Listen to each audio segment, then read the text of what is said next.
Welcome back, YouTube. Sensei Domino here. I've been buying some different items on eBay than what I normally focus on over the last 2 weeks. Um, what I've been trying to do, or what I've decided to do, is kind of try to expand my collection to include athletes that participate in all kinds of sports, not just the baseball, basketball, football, and hockey. But also, I've spent quite a bit of money on my most recent ComC orders that I've been showing videos of recently, and even on eBay over the last month or so. So I didn't really want to break the bank on anything. So I wasn't looking to get a Serena Williams rookie card or Tiger Woods rookie card or even Tony Hawk or Shaun White rookie card. But I did want to kind of get athletes that are at the top of their sport. And that was kind of a difficult task, especially not wanting to spend a lot of money. But I did find a couple items that I'm pretty happy with that I would consider are athletes at the top of their sport. And where I decided to start was actually right here. And this is a 2013 Sports Illustrated for Kids uncut sheet. And this one has the Katie Ledecky rookie card on it. And I know you can see that this sheet's kind of hanging out of this top loader. I didn't have one that would fit this sheet. But this is the best that I could do, and it's for the most part protected enough. I'll have to replace this top loader at some point. And there's not a lot to show on the back. It's got the flap from the other side of the page, so I can't show you the other side of the card, unfortunately. But I do believe Katie Ledecky is the best female Olympic swimmer of all time, and so I kind of wanted to add this card to the collection. I'm actually debating whether to break this out of this sheet because some of the other parts of the sheet have a little bit of bending in it. So as an uncut sheet, this doesn't have a whole lot of gradability, I guess would be I don't know if that's a term, but I'll call it gradability for now. Also, I kind of don't. I don't want to damage the card. I can't tell you the last time I tried to rip a perforated card apart off of a sheet. It's been decades, and I'm not sure I'll do a very good job of it. So I'll probably just leave it alone and buy a larger top loader and protect this sheet better. I picked up another uncut sheet of Sports Illustrated for Kids cards as well. This is also from 2013, and this one has the Simone Biles rookie card on it. And I'm not a gymnastics fan by any means, but I do know who Simone Biles is, and she's probably the greatest gymnast of all time. So I wanted to add this card to the collection. Unfortunately, this one showed up with a nice little bend in it. And the rest of the sheet's actually in pretty good shape. The one card that's damaged is Simone Biles, which was the whole point of me buying this sheet. And I actually contacted the seller. I mentioned to them that the whole point of me buying the sheet was the Simone Biles, and I honestly didn't think he protected it very well when he shipped it. It was shipped in a plain manila folder inside a non-padded envelope and sent, and he didn't even write "do not bend" on the sheet, or the envelope. And I'm fortunate enough to have a mailbox that's oversized. So the mailman didn't actually have to bend the envelope to get it inside. That's how large it is. But I could imagine that anybody with a standard envelope could have potentially had this thing just, folded in half and shoved inside. So this could have been a lot worse than it actually was. And the seller tried to be accommodating. He gave me a couple options. He said, you can keep the sheet, I'll give you 75% of your money back. The other option was I could send the sheet back to him, and he'd send me a new one. And I basically told him, I said, listen, man, if I paid, $5 or more to ship this sheet back to you, plus I'd have to buy an envelope, you know, I'd probably end up spending the same amount I would if I had just bought another card. That made no sense to me. And finally, he saw my point of view, or acquiesced to, what I was saying anyway, and said that he'd ship me out another copy. So hopefully that copy shows up in better shape than this one, because I really kind of want to get a Simone Biles rookie card in the collection. I mean, just seeing what these Sports Illustrated for Kids cards have started to do in the last couple of years, price-wise, has really been impressive. And, I'm not saying that these will ever be the value of, the Tiger Woods or the Serena Williams Sports Illustrated for Kids cards, or even anywhere near like Tony Hawk. But, there's still, superstar athletes that, certainly have some collector appeal. This next item is more in my wheelhouse, but it is kind of a different item. This is a Mickey Mantle donor card.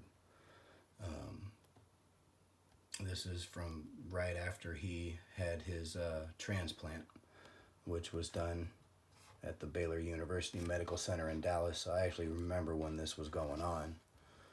And it's kind of cool to have one of these for the collection.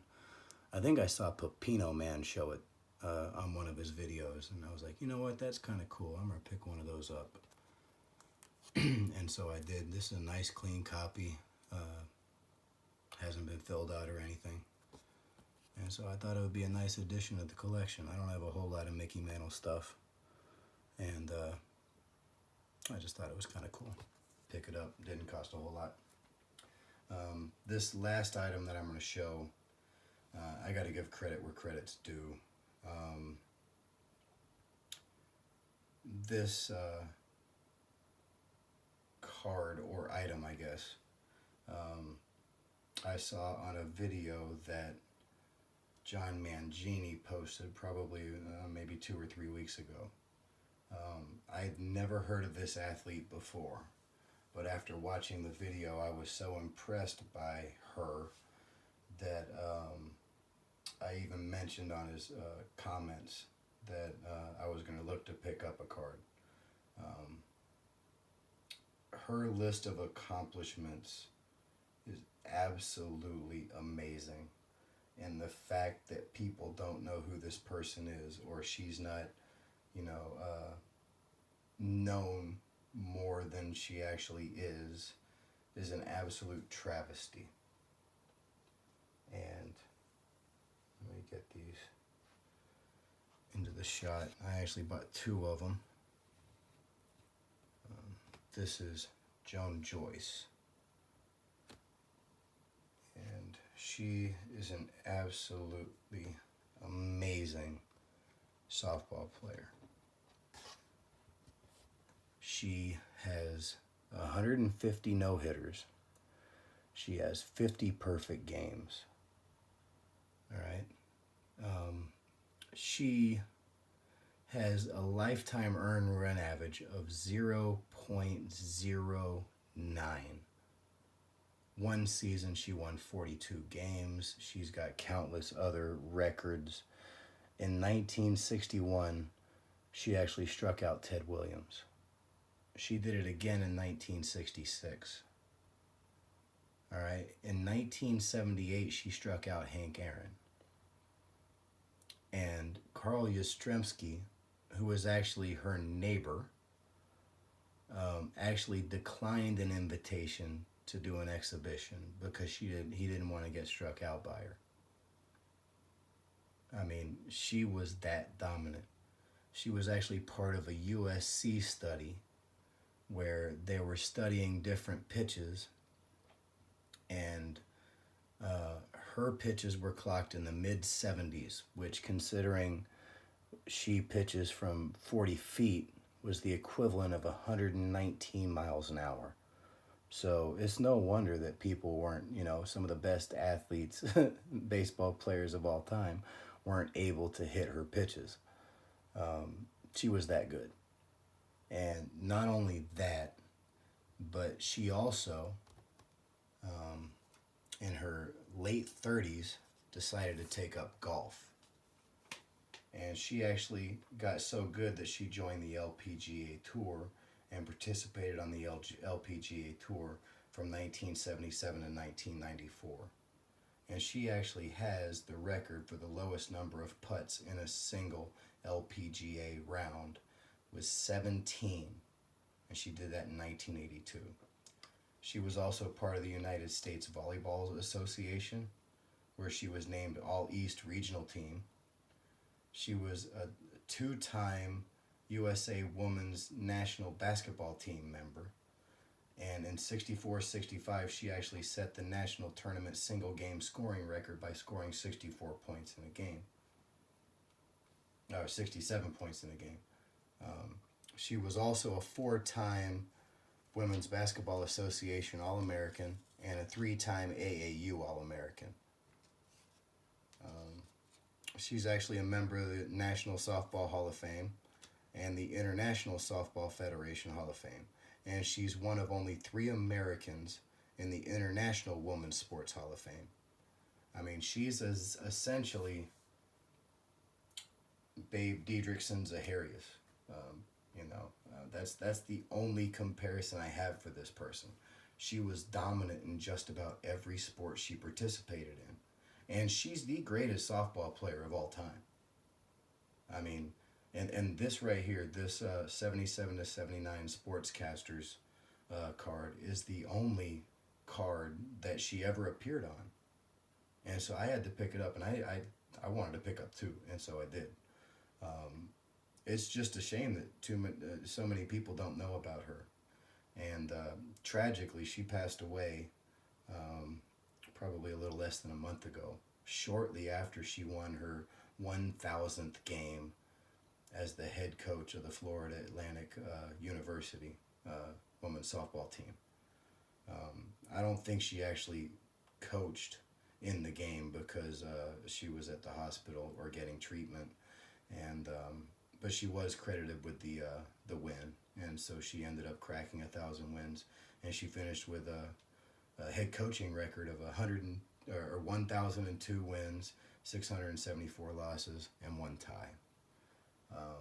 Just an absolutely amazing individual, and I'm super happy to add this card to my collection. And I got to give credit to John Mangini. Mr. Mangini, thank you so much for introducing this athlete to me. She was absolutely amazing. Anyway, I appreciate you checking out this video, and I will talk to you again soon.